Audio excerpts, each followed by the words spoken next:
Assalamualaikum warahmatullahi wabarakatuh. Terima kasih atas kesempatan yang telah diberikan kepada saya untuk memaparkan materi tentang konsep dasar manajemen mutu terpadu dalam mata kuliah manajemen mutu terpadu. Adapun anggota dari kelompok saya itu Sulfiana, Siti Asniar, Lisnawati, dan dengan saya sendiri Andi Mutahar Rizky Ramadhani. Baiklah, langsung saja. Yang pertama itu kita harus mengetahui apa itu manajemen, mutu, dan terpadu. Nah, manajemen adalah ilmu dan seni yang mengatur proses pemanfaatan sumber daya manusia secara efektif dengan didukung oleh sumber-sumber lainnya dalam suatu organisasi untuk mencapai tujuan. Nah, yang kedua itu mutu.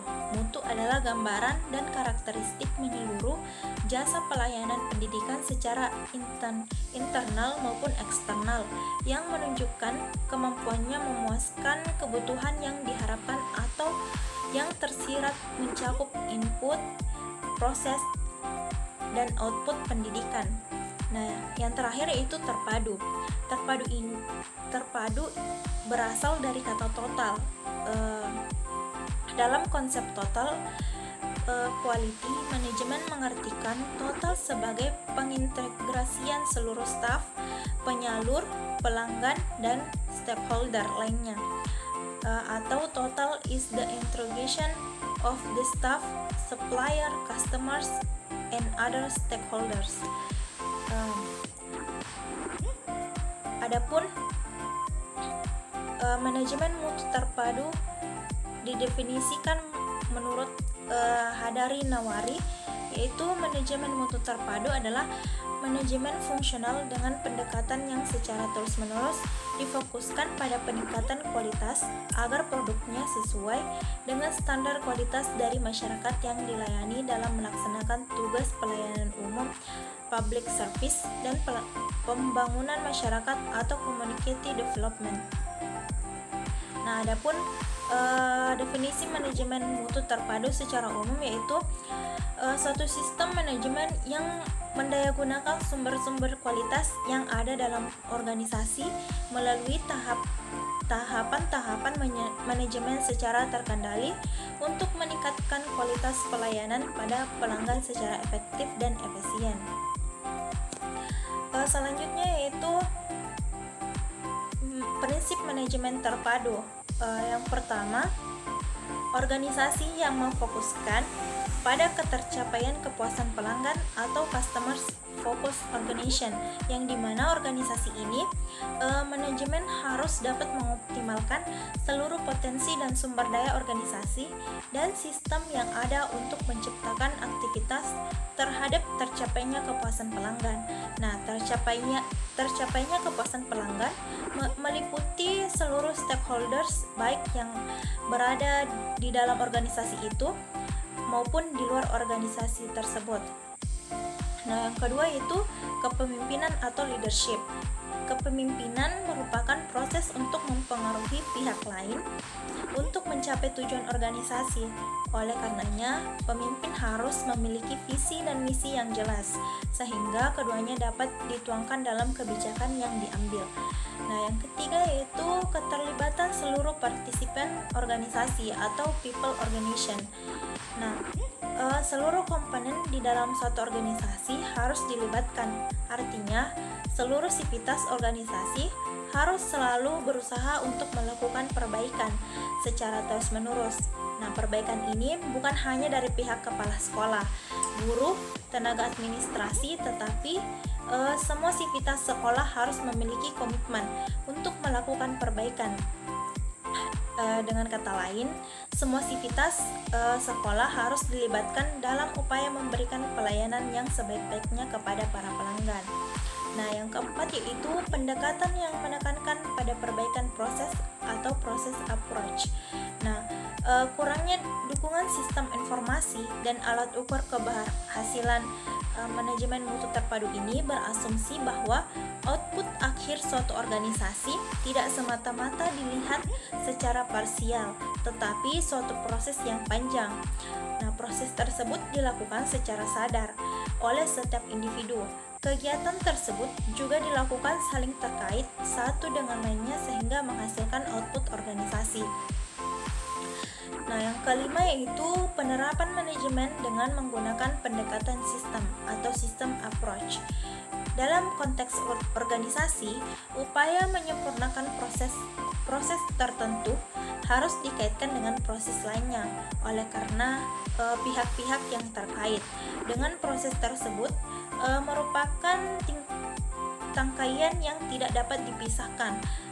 Tuntutan peningkatan kualitas pembelajaran tidak dapat dilakukan oleh tenaga pengajar semata-mata, tetapi harus pula melibatkan aspek ketetausahaan. Nah, yang keenam yaitu langkah perbaikan yang dilakukan secara terus-menerus atau continual improvement atau kaizen. Inti perbaikan yang dilakukan secara terus-menerus oleh pimpinan adalah adanya human development baik bagi tenaga edukatif maupun administratif.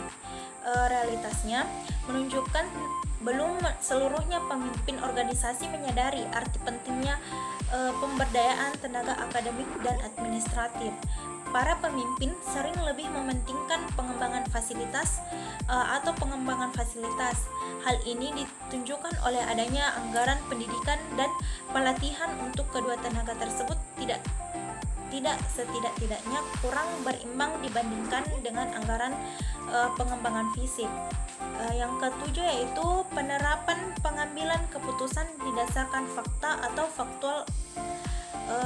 factual apprehension making. Manajemen mutu terpadu berdasarkan pada kepuasan pelanggan. Oleh karenanya, maka orientasi manajemen mutu terpadu harus berdasarkan pada fakta yang diinginkan oleh pelanggan.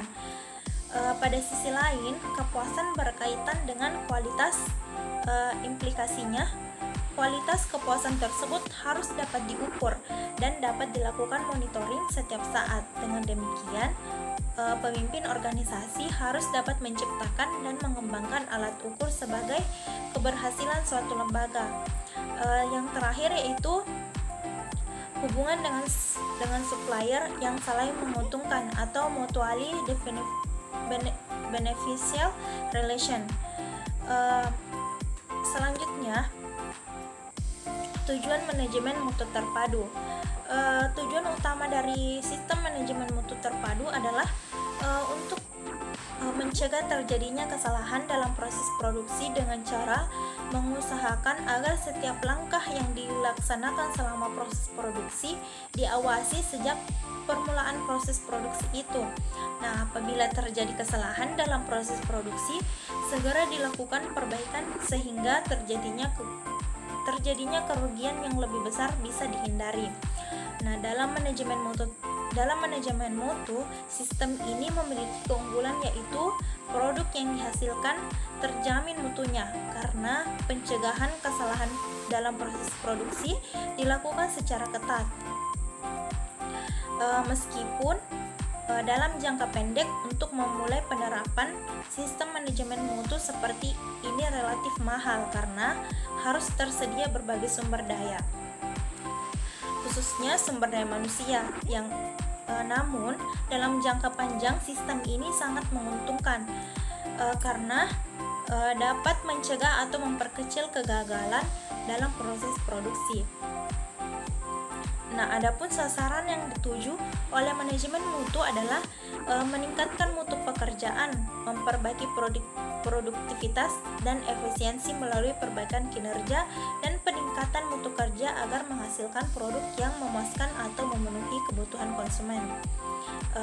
Jadi, manajemen mutu bukanlah seperangkat peraturan dan ketentuan yang kaku dan harus diikuti, melainkan seperangkat prosedur dan proses untuk memperbaiki kinerja dan meningkatkan mutu kerja.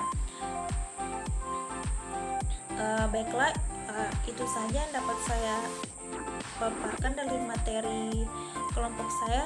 Sekian, assalamualaikum warahmatullahi wabarakatuh.